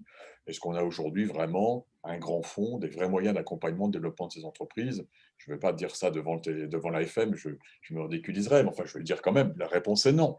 La réponse est non. Et comment ne pas, à un moment donné, être soit dans la nécessité à faire appel à une entreprise étrangère ou à des moyens étrangers. Donc, quand on parle de souveraineté, ça fait un petit peu sourire. Donc, il y a forcément des questions qui se doivent d'être posées. Je peux continuer à progresser. L'évaluation des médicaments dans ce pays, on pourrait en parler des heures, on le fait souvent, régulièrement. J'ai des éminemment membres de la HAS. Bon, je ne veux pas raconter tout ce que je perçois autour des mots CPP, HAS, ANSM, CT, CEPS, etc. Certains d'entre vous connaissent ça très bien. Bon, il est clair qu'on a certainement une marge de progression et d'amélioration avec un objectif clair qui est celui surtout de raccourcir le délai de cette évaluation. On a progressé, c'est clair, on a encore à progresser. Et je vais prendre qu'un seul exemple sur tous les mots que je viens de citer, c'est les CPP, les fameux comités de protection de la personne. Quand on voit les moyens qui sont donnés à cet élément stratégique de la filière médicaments, c'est à pleurer. J'ai eu à auditionner beaucoup de CPP, je connais un peu, j'en ai même fait partie d'un d'entre eux il y a fort longtemps. On ne peut pas continuer comme ça. Et puis après, bon, bien sûr, il y a plein d'autres mots qui ont surgi pendant cette qu'on connaissait bien. C'est toute la problématique de la collaboration publique-privée. Moi, j'attache toujours l'importance à quelque chose dont on parle très peu et à tort. Vraiment à tort. Cette phase Covid, ça a dû convaincre aussi que quand on rentre dans un laboratoire dans ce pays, qu'il soit public ou privé, nous n'avons plus aucun outil, plus aucun moyen de fonctionnement, plus aucun kit de quelque nature que ce soit, mais d'une France. Ça, en termes de perte de souveraineté, c'est quelque chose d'assez exceptionnel. Et après, souvenez-vous, on n'est pas bon pour faire des PCR. Ben non, on n'est pas bon pour faire des PCR dans ce pays. On a des plateformes, mais les kits, on les achète en Allemagne majoritairement. Donc forcément, dans des périodes de tension, on n'est pas prioritaire pour avoir accès à des kits. Donc ces entreprises de support, on peut appeler ça des CRO, des CMO, etc., de support autour de la filière médicaments, ont été soit négligées à minima, soit, pour beaucoup d'entre elles, dégommées dans les années passées. Et d'ailleurs, on pourrait parler et là je ne vais pas m'aventurer sur ce discours-là, de la relation publique-privée qui a pu contribuer aussi à ne pas les aider à travers certaines plateformes publiques. Donc aujourd'hui, il y a une question qui est posée, c'est comment on se réapproprie ces activités de support de la filière médicaments, dont aussi bien les big pharma, mais aussi bien les petites startups ont besoin pour leur développement, parce que les petites startups, ne peuvent pas tout faire en interne, évidemment, et puis les big pharma, eh bien finalement, elles sont des donneurs d'ordre pour ces entreprises. Donc, je clôture sur un autre aspect qui est bien sûr la problématique du modèle économique du médicament dans ce pays. Bon. Intéressant de dire que est-ce que le médicament, il est aujourd'hui, bien sûr, essentiellement, Anne-Sophie ne m'en voudra pas, trop sous l'égide du ministère de la Santé, mais doit être aussi sous l'égide du ministère de la Recherche et de l'Innovation, me semble-t-il, mais aussi sous l'égide du ministère de l'Économie et de l'Industrie. Et qu'aujourd'hui, on a donc X directions, déjà 3 ministères, X directions en silo, et qu'on a un vrai problème très spécifique aux médicaments en termes de positionnement stratégique. Est-ce qu'il ne faudrait pas finalement aller le sortir de tout ça et l'individualiser à partir, je ne sais pas, on en a déjà discuté avec certains de mes collègues députés à travers un secrétariat d'État dédié, bien sûr en interface avec ces ministères, mais on puisse regrouper à travers peut-être 3 voire 4 grandes agences tout ce qui est nécessaire aux médicaments d'aujourd'hui, de la recherche jusqu'à bien sûr l'évaluation, jusqu'à la mise sur le marché, sans oublier des problématiques qui nous sont chères à certains d'entre nous, qui sont les problématiques, bien sûr, de la production, de la bioproduction. Donc, je viens de passer très rapidement sur des choses gigantesques, hein, bien sûr, pas beaucoup de temps, mais il y a vraiment beaucoup de questions qui ont été soulevées. Ces questions n'ont pas été les derniers, et je sais que d'autres d'entre vous l'ont été, à les mettre en résonance en préparation du Conseil stratégique des industries de début juillet, les industries de santé. Et donc, aujourd'hui, force est de constater qu'on a un grand espoir, et je finirai là-dessus parce que je ne sais pas si j'aurai vraiment le temps de reprendre la parole, mais un grand espoir parce que la maladie rare, les maladies rares sont pour moi le paradigme de tout le modèle qui doit être mis en place. C'est autour des maladies rares que se posent aujourd'hui toutes les problématiques qui se poseront demain pour la filière santé, c'est-à-dire la fameuse médecine personnalisée, son modèle. Donc, c'est en travaillant avec vous, en travaillant avec l'Alliance, en travaillant avec tous les acteurs des maladies rares, que l'État gagnerait beaucoup de temps, à mon avis, pour se mettre à jour, pour nous entraîner collectivement vers cette médecine du futur. Et ensuite, ce modèle, à mon avis, s'appliquera, et on le sait bien, aussi bien pour les maladies neurodégénératives, aussi bien pour le cancer, parce que toutes ces pathologies-là vont devenir de l'ordre de la médecine personnalisée. Donc, répondons bien aux maladies rares aujourd'hui, nous répondrons d'autant mieux aux grandes autres pathologies demain. Voilà tout ce que je voulais dire. Merci, Monsieur Bertha. Vous rebouclez notamment avec la présentation de Christian Saout sur la simplification de notre administration santé, ces problématiques de silos, qui nous entraînent souvent des fois un manque d'efficacité, des pertes de temps et parfois même des pertes d'argent. Donc, nous allons faire le deuxième tour de table. Alors, je vais vous demander un exercice puisque nous avons un peu de retard. Très rapide, vous avez fait des présentations complètes, extrêmement intéressantes, je vous remercie tous. Sur ce deuxième tour de table, on parle de quelle évolution depuis la période Covid. Évidemment, la place et le rôle des associations. Alors, on peut parler quelle évolution depuis la période Covid, c'est très ambitieux parce que nous n'en sommes pas totalement sortis, mais l'un d'entre vous a parlé d'évaluation. Donc, on pourrait donner là, par rapport au rôle, toujours en restant dans le côté associatif, je vais vous demander d'une prise de parole d'1 minute chacun et d'essayer de trouver, alors ne m'en voulez pas, hein, je suis obligée de prendre aussi ma casquette de gendarme, finalement 3 mots-clés, 3 idées clés qui vous semblent prioritaires ou importantes dans cette évolution ou cette évaluation future. Donc, Madame, je vous donne la parole, Madame Thienot-Herman, pour cet exercice compliqué. Je vous laisse ouvrir le bal et nous allons enchaîner rapidement. On a très peu de temps pour qu'on puisse vraiment bien développer le troisième tour de table qui est positionné réellement autour des maladies rares. Alors, en 1 minute 30, je vais essayer, Voilà. puisqu'on est sur la place, le rôle des associations et l'impact à venir. Si je comprends bien, je dirais que les associations, on l'a déjà dit tout à l'heure, mais je tiens à souligner et à saluer, parce que je pense qu'il y a beaucoup de représentants d'associations qui nous écoutent, elles ont été en première ligne, ça c'est clair. Et donc, dans la suite des événements, on voit très bien, je ne sais pas si ça a été reconnu autant que ça aurait dû l'être par les décideurs sur cette place unique des associations, mais je tiens vraiment à le souligner, ce corps intermédiaire que sont les associations qui est indispensable. Elles ont, vous disiez, 3-4 mots, moi je dirais elles ont soutenu les associations, elles soutiennent les familles, elles ont informé les familles en lien avec les filières, très clairement. Elles ont sécurisé les choses de façon à ce qu'il n'y ait pas ce fameux triage dont parlait tout à l'heure le professeur Jean Pouget, parce qu'on a vraiment identifié les patients qui étaient les plus à risque, et en travaillant avec les filières, on a vraiment fait attention, autant que faire se peut, à ce qu'il n'y ait pas le triage. Et puis, elles ont revendiqué, et dans la suite des événements, cette capacité à porter, et d'autant plus pour les maladies rares. Et heureusement qu'on est dans cette logique. L'union fait la force pour les maladies rares. Vous imaginez si chacune des maladies rares allait revendiquer seulement sur ses propres problématiques, mais là, cette union des maladies rares fait qu'on a pu porter des messages sur ces problématiques communes, revendiquer, et donc faire en sorte que lorsqu'il y avait des problèmes de pénurie de masques, eh ben, on puisse revendiquer pour les plus fragiles. Lorsqu'il y avait besoin de protéger les plus fragiles, notamment dans leur activité professionnelle, parce qu'ils étaient en première ligne et qu'ils puissent avoir des mesures de chômage partiel, on l'a fait au nom de toutes les maladies rares, pour que nos malades les plus fragiles, malades rares les plus fragiles, puissent avoir accès à la vaccination.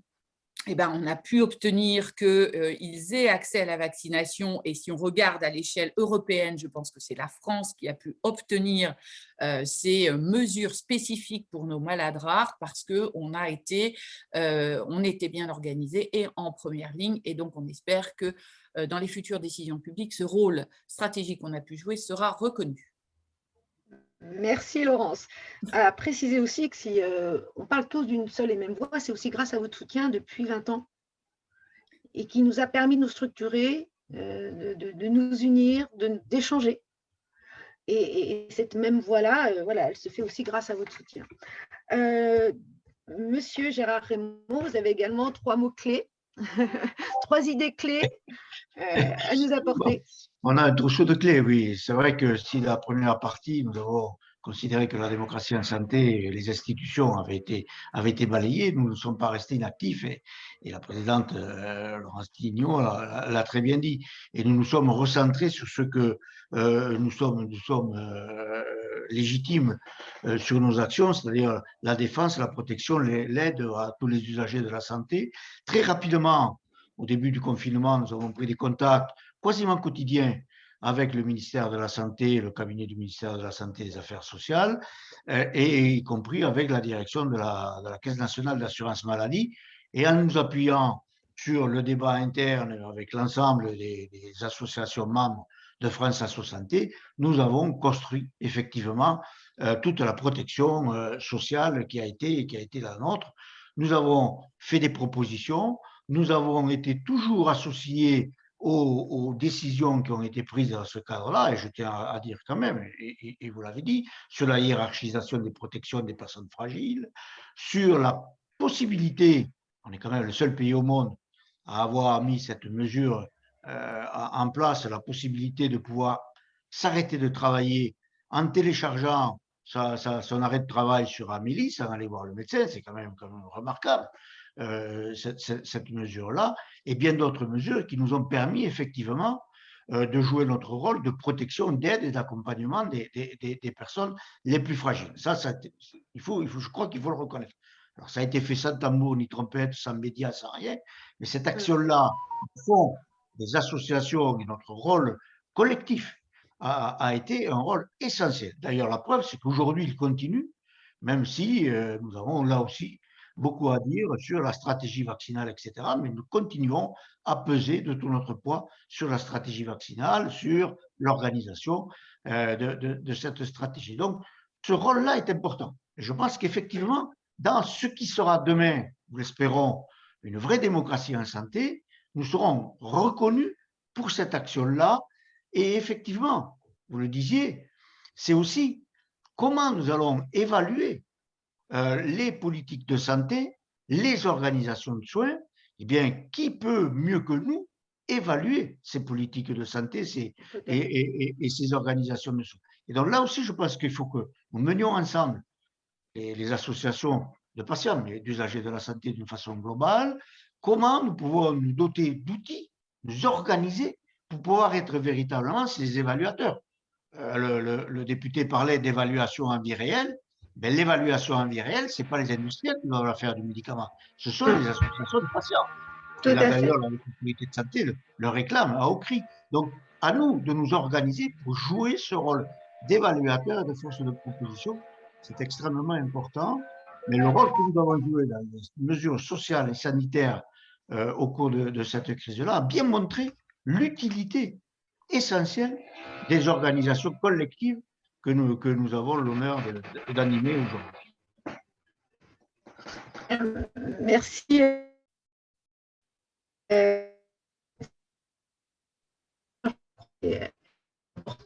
Ce que vous dites déjà sur l'intervention, c'est qu'ils ne sont pas venus nous chercher, nous étions là, nous étions prêts, et sans tambour ni trompette, nous avons fait le travail, c'est pourquoi nous sommes construits aussi.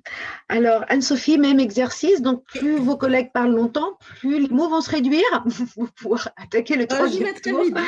Donc, Anne-Sophie, une idée clé. Alors, tu avais dit 3 points. Une idée clé, c'est le rôle d'opportunité des associations. 3 points.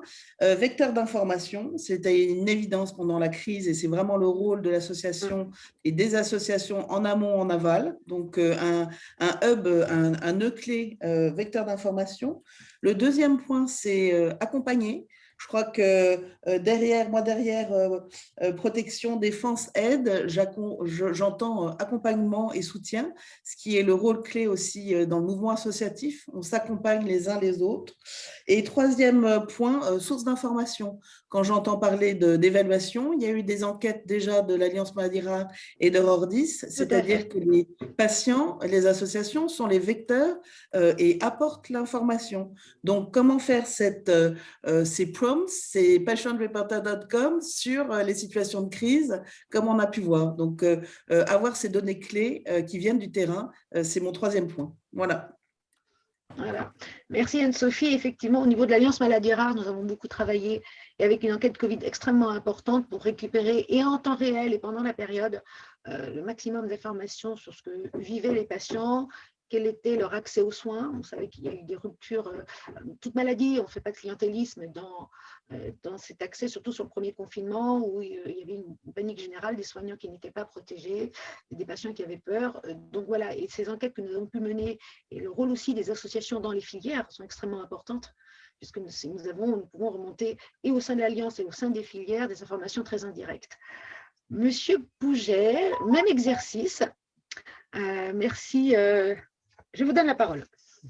Alors, 2 mots-clés, réactivité et synergie. Vous avez senti mon inquiétude concernant l'hôpital public dans ma première intervention.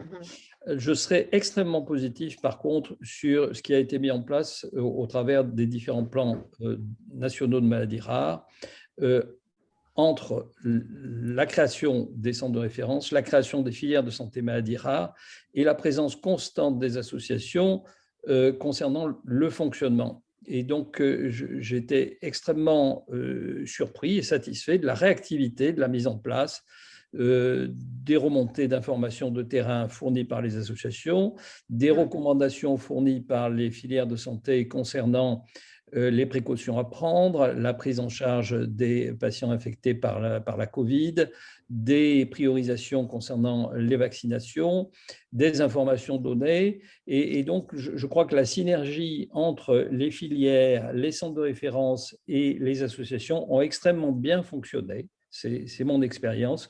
Et je crois qu'on peut être satisfait de ce qui a été mis en place.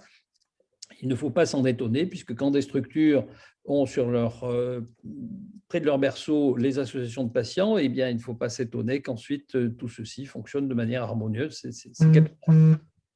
Très bien. Merci, M. Pouget. Sachant que aussi, ce que nous pouvons faire, nous, et ce que nous faisons au sein de l'Alliance, c'est toutes ces réunions aussi interfilières pour sortir toujours les thèmes un peu transversaux également, et qui permet aussi à chaque association au sein de ces filières de pouvoir échanger aussi entre elles. Et je pense que c'est aussi un point important et j'espère que l'Alliance apporte un service satisfaisant à l'ensemble des associations qui siègent au sein de ces filières. Donc ensuite, je redonne la parole à M. Bertha. On rattrape bien, vous avez donc les 2-3 idées clés, M. Bertha. Alors moi, je suis mal passé, je ne suis pas placé du tout pour pouvoir Oui. émettre ces idées. Je veux simplement dire que vous connaissez mon sentiment. On a déjà, Hélène, a déjà discuté. Hein, c'est que je pense que le moteur central des maladies rares, c'est vous, ce sont les associations. Je reste persuadé qu'on doit leur permettre d'avoir encore un rôle plus princeps dans l'avenir. Je ne vais pas rester sur la phase Covid, je vais faire de façon plus générale.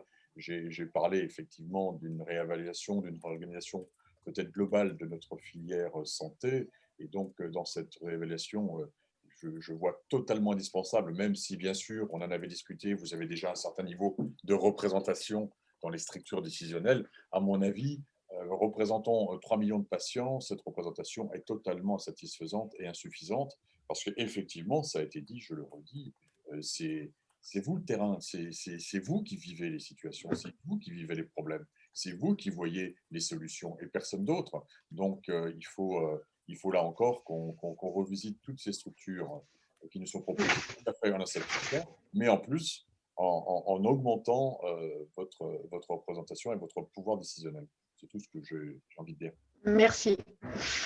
Effectivement, c'est ce qu'on appelle l'expertise patient, la voix des patients, et sachant aussi que dans les maladies rares, on a parfois dû s'adapter à des choses totalement inadaptables, enfin, qui pouvaient nous paraître inadaptables, et que finalement, c'est aussi la force même de l'humain en général, c'est cette capacité qu'on a à avancer, quelles que soient parfois des difficultés absolument monstrueuses. Et cette expérience-là, nous devons la porter. C'est vraiment une expertise à part entière. Nous allons passer au troisième tour. Donc voilà. Donc, sur le troisième tour, on va vraiment se centrer sur les maladies rares et finalement, après cette crise Covid, quelles opportunités nous devons défendre alors, les nouvelles politiques publiques. Alors, c'est pareil. Quelles vont être ces nouvelles politiques publiques? Comme disait M. Pouget ou M. Bertha, même tous, hein, les évaluations doivent avoir lieu, doivent être plus profondes. Essayons de construire par rapport à cette expérience. Donc, je reprends le tour de table. Excusez-moi de le faire un peu sur une marche un peu forcée. Donc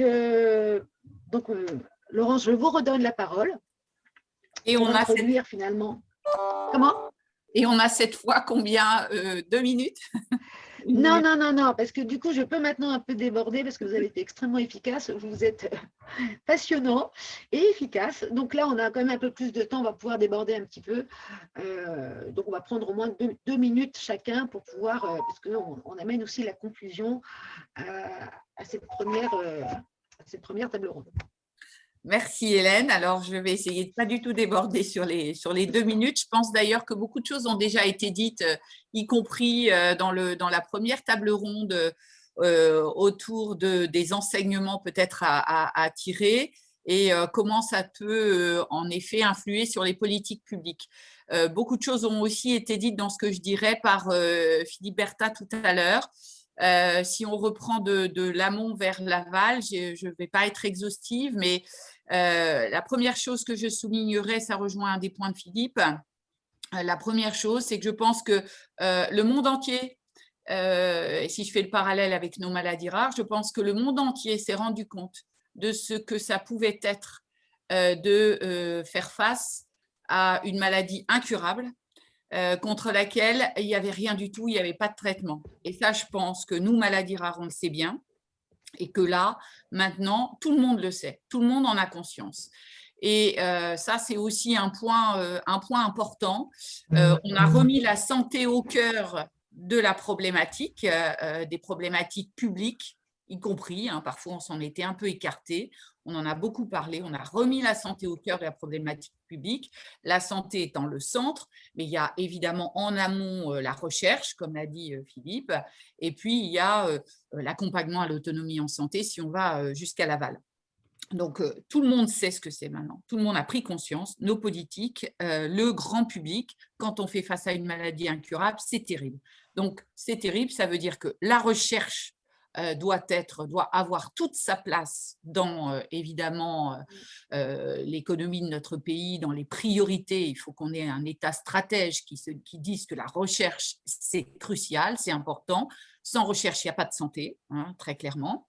Donc ça me semble une évidence. La filière médicaments, puisque je ne vais pas redétailler ce qu'a dit Philippe, et je suis tout à fait d'accord avec Philippe Berta, de ce qui a été évoqué tout à l'heure, de l'amont à l'aval en passant par transfert de technologie, par évidemment la valorisation, etc. Donc, si on veut que cette recherche, elle arrive au plus près du patient, il faut l'accompagner, et on n'est pas organisé en France pour accompagner cette recherche par le transfert de techno pour l'amener au plus près du patient. Donc ça, c'est un deuxième point extrêmement important.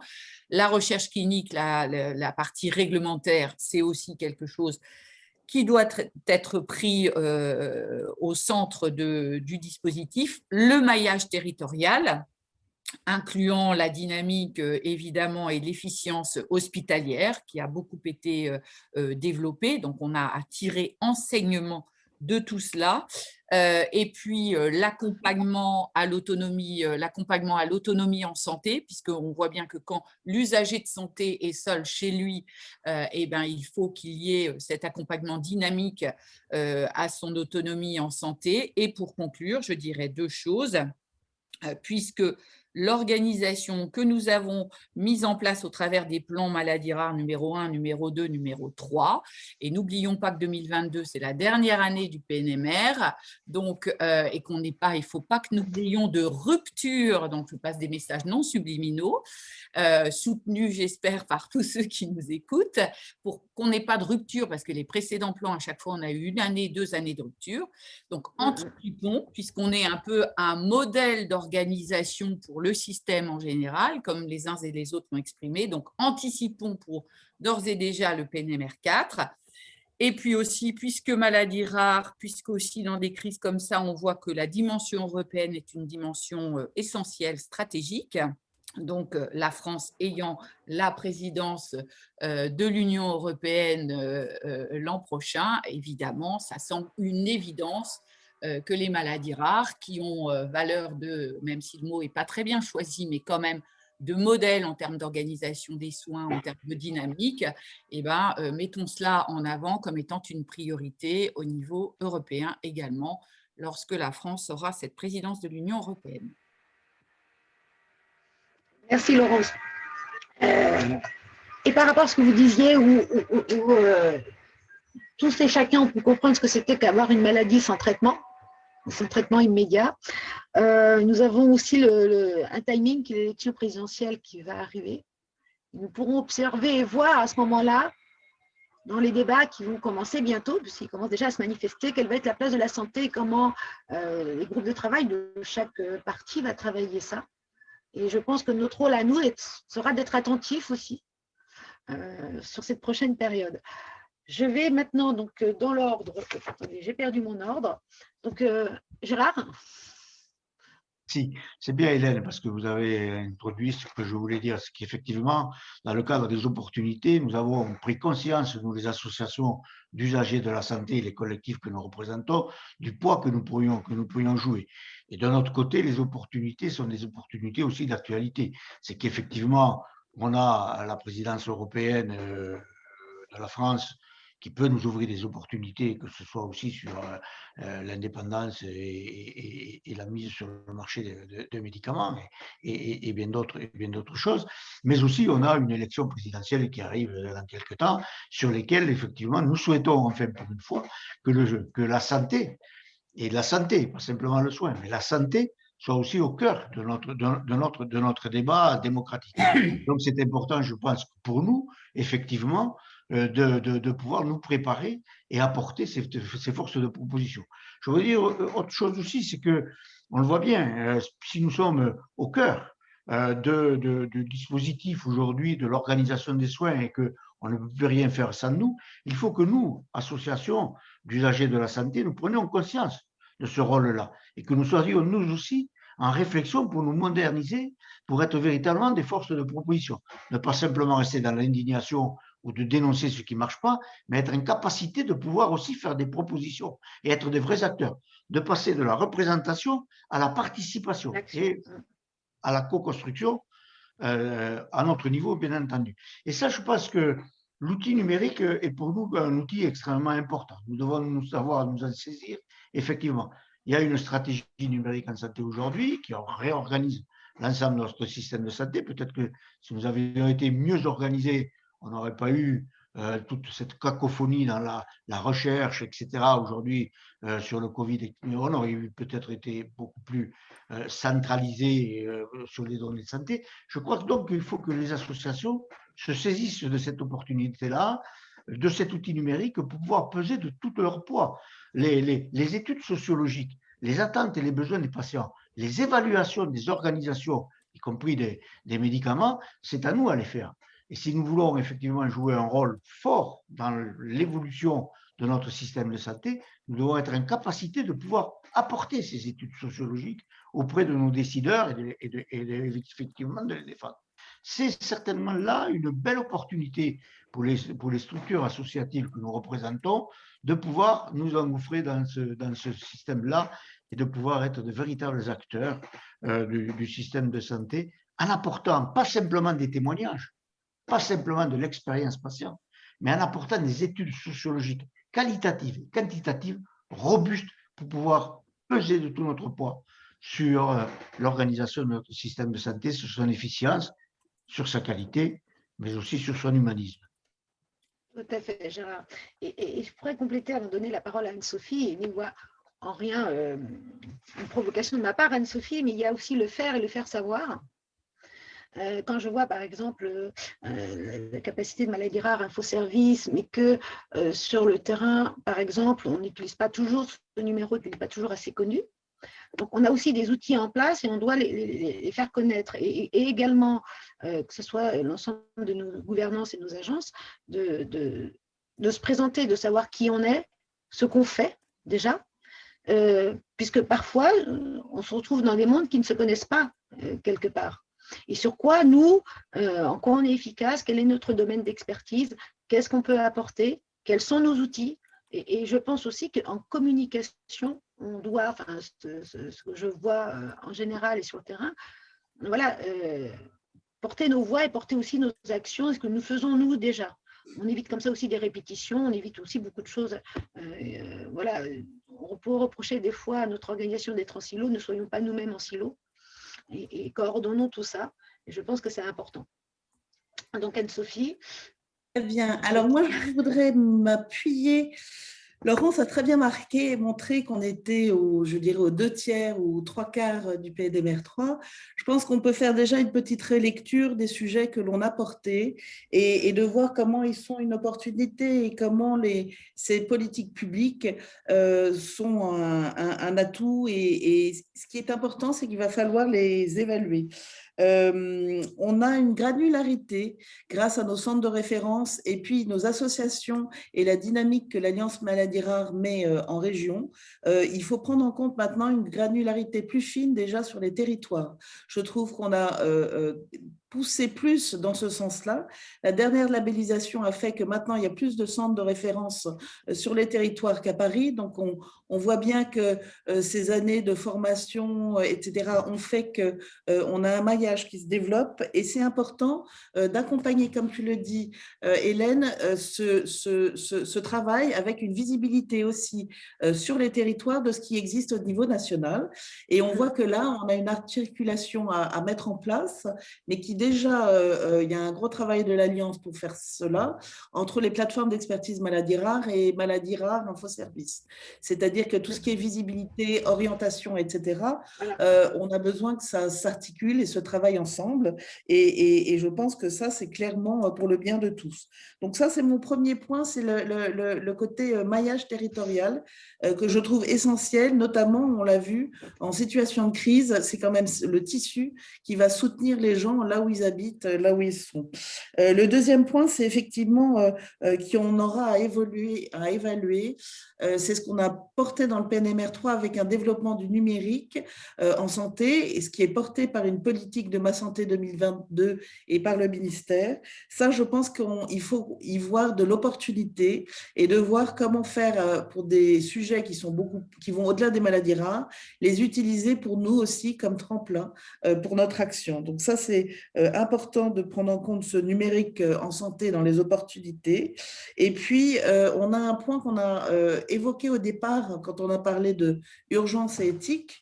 Dans le PNMR 3, et je sais que la FM Téléthon est très engagée là-dedans, et Jean Pouget, à l'époque, avait beaucoup porté aussi ce sujet sur les urgences. C'est un sujet majeur aussi parce qu'on peut avoir son centre de référence qui est loin, mais là où on habite, les situations d'urgence dans nos maladies rares arrivent relativement fréquemment avec des risques vitaux. Et là, ça va être l'hôpital de proximité. Comment on l'implique dans ce cercle vertueux? Donc ça, c'est quelque chose à renforcer et à creuser parce que c'est vital. Et puis, dans les opportunités, les effets de ce qu'on peut porter par nos politiques publiques, on a donné un coup important pour l'éducation thérapeutique du patient sur 2 volets, les aidants et puis la IETP. On a vu que pendant le premier confinement, les filières de santé maladies rares qui avaient déjà de la IETP ont pu utiliser cette ETP en ligne pour pouvoir maintenir le lien avec des patients isolés et pouvoir garder ce contact. Donc ça, je pense que c'était une opportunité et je terminerai, ça a été évoqué, je terminerai par l'Europe. Il faut le voir comme une opportunité vraiment importante pour nos maladies rares. De toutes les manières, ce n'est même pas une opportunité, c'est une nécessité. 1/3 de nos réseaux européens sont coordonnés par la France. Et par rapport à l'inscription dans la présidence française de l'Union européenne, on a vraiment eu un signal fort, nous, du côté du ministère, de soutenir une conférence de haut niveau maladies rares, la Journée internationale des maladies rares en 2022. Donc ça, c'est vraiment quelque chose qui est une reconnaissance de notre politique maladie rare. Et on a également un lien à faire aussi avec le ministère de la Recherche sur cette politique européenne, parce que de là découlent aussi les sujets qui ont été abordés sur l'innovation, sur les médicaments. Donc, je finis par l'Europe parce que c'est un enjeu majeur. Et pour le PNMR 4, évidemment, on commence à avoir des signaux associatifs et autres qui vont dans ce sens-là. Et je ne sais pas, certainement pas moi qui pourrais me prononcer pour, mais c'est vraiment quelque chose à travailler dès maintenant parce que je suis d'accord avec Laurence. Il y avait 2 ans entre chaque PNMR. C'est dommage et il faut pouvoir garder cette dynamique de plan qui est resserrée parce que c'est ça qui nous pousse à agir et à mettre en place les actions. Donc ça, vous aurez mon soutien pour essayer de pousser au maximum de ce que je peux faire. Merci Anne-Sophie et merci d'avoir souligné évidemment l'aspect européen. Alors qu'il y a dans tout système, et puis on a vu aussi cette première coordination européenne pour l'accès aux vaccins. Mais nous, maladies rares, quand on est dans les maladies très, très, très rares, en plus, on a vraiment besoin d'une Union européenne, ne serait-ce que pour la mise en place des études cliniques, pour la mise en place des traitements. Donc, c'était extrêmement important de le souligner. Je vais donner maintenant la parole à monsieur Pouget. Professeur Pouget, nous vous écoutons. Pour revenir sur quelque chose d'extrêmement important qu'a dit monsieur Bertha, c'est combien les maladies rares sont exemplaires dans le système de santé, par ces processus nouveaux de labellisation des services hospitaliers, par des moyens spécifiques, par des structures spécifiques, par des développements en recherche clinique, dans les essais thérapeutiques. Donc, je crois que pour tout ça, les maladies rares sont parfaitement exemplaires et beaucoup de leçons peuvent être étendues à l'ensemble du système de santé à partir de l'expérience des maladies rares. Pour revenir sur 2 points particuliers qui ont été mentionnés concernant le plan national 3, le PNMR 3, on a parlé des téléconsultations. Je redis combien il sera important de bien évaluer comment peuvent fonctionner ces téléconsultations. Ça a été une ouverture. Il faut bien définir les indications, ce qu'elles ne peuvent pas faire. Quels sont aussi les outils mis à disposition par nos établissements hospitaliers concernant ces téléconsultations? Donc, enfin, il y a encore beaucoup de travail qui est à faire.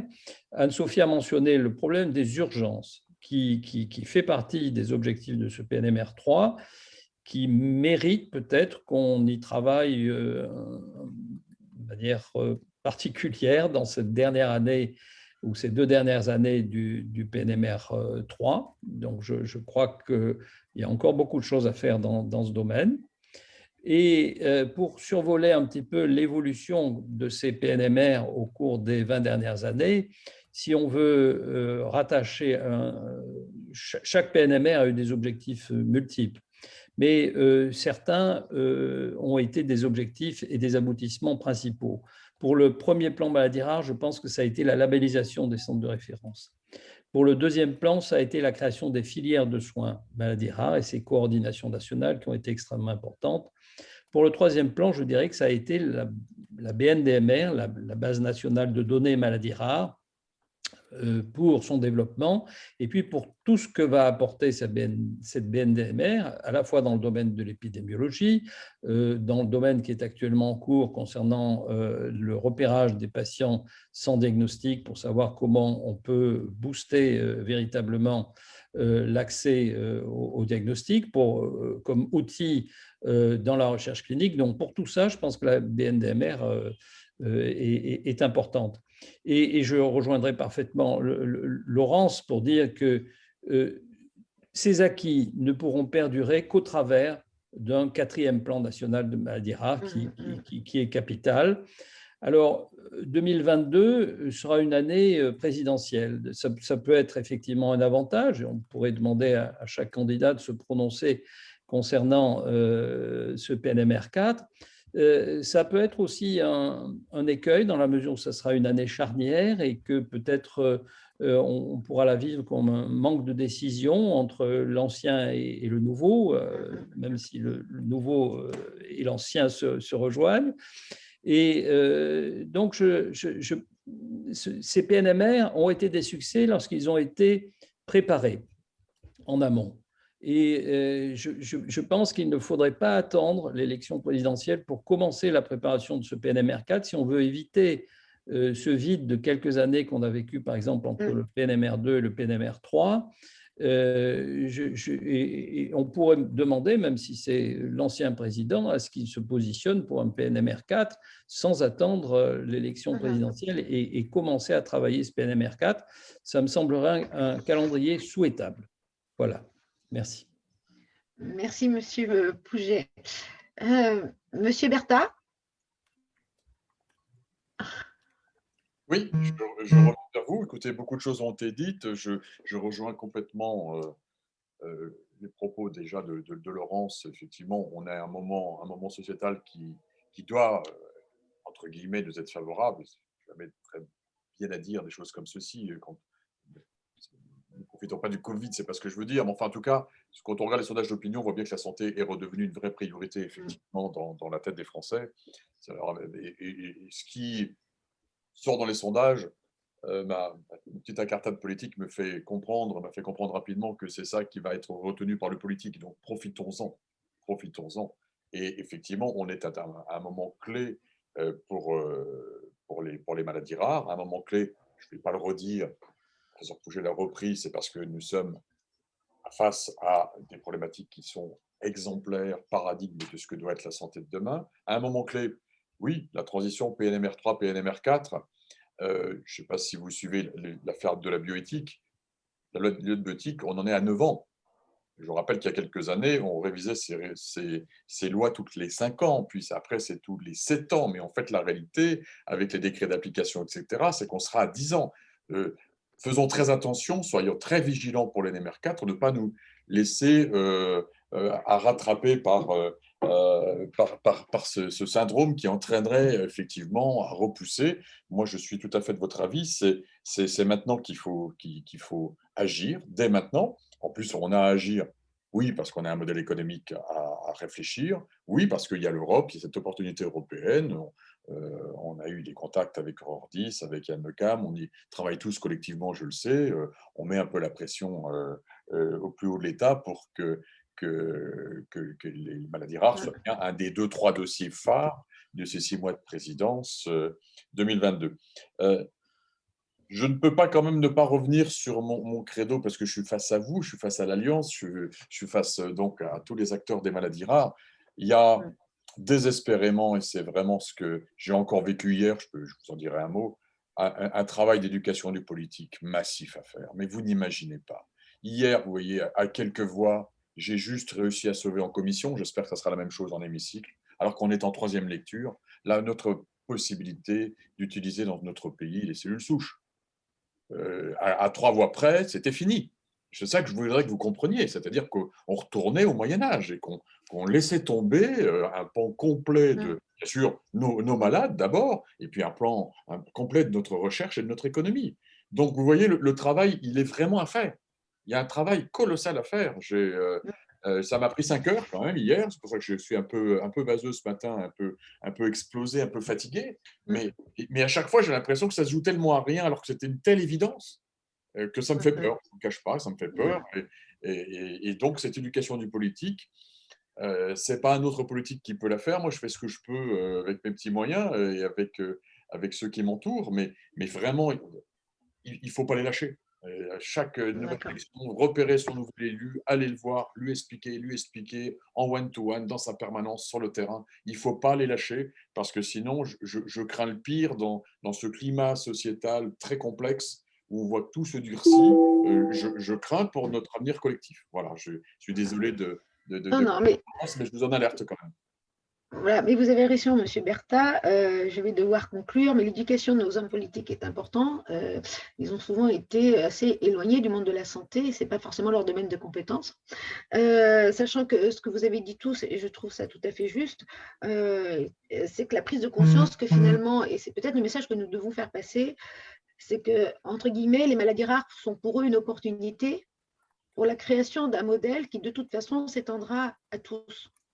Et je pense que le 4e plan, puisque nous allons, de toute façon, nous devons aller vers un 4e plan, nous l'avons tous dit, puisque tout ça, finalement, dans l'histoire de la santé est très récent, il y a encore beaucoup de choses à faire, doit tenir compte de cela, de l'évolution globale de la santé, en quoi les maladies rares vont être un modèle percutant pour l'avenir, de faire de l'anticipation de la prévention, et anticiper les futurs modèles, et que ce 4e plan, finalement, si on avait dû le penser complètement il y a 2 ans, ne serait pas celui qu'on va penser maintenant, parce qu'il y a eu la crise Covid et que cette crise Covid doit nourrir ce 4e plan.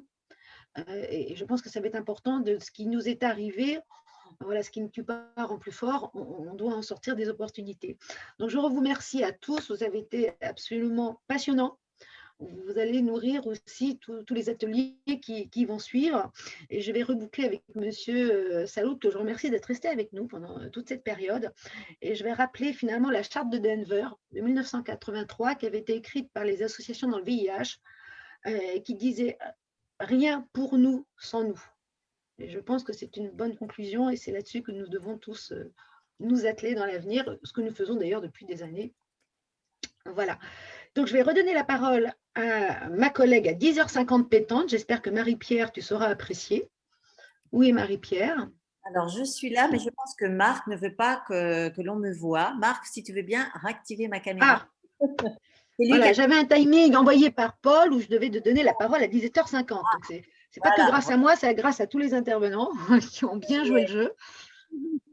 Ça y est. Bon, en tout cas, vraiment, je tiens à vous remercier, vous tous, parce que vous remercier d'avoir partagé avec nous vos inquiétudes, vos convictions, vos attentes.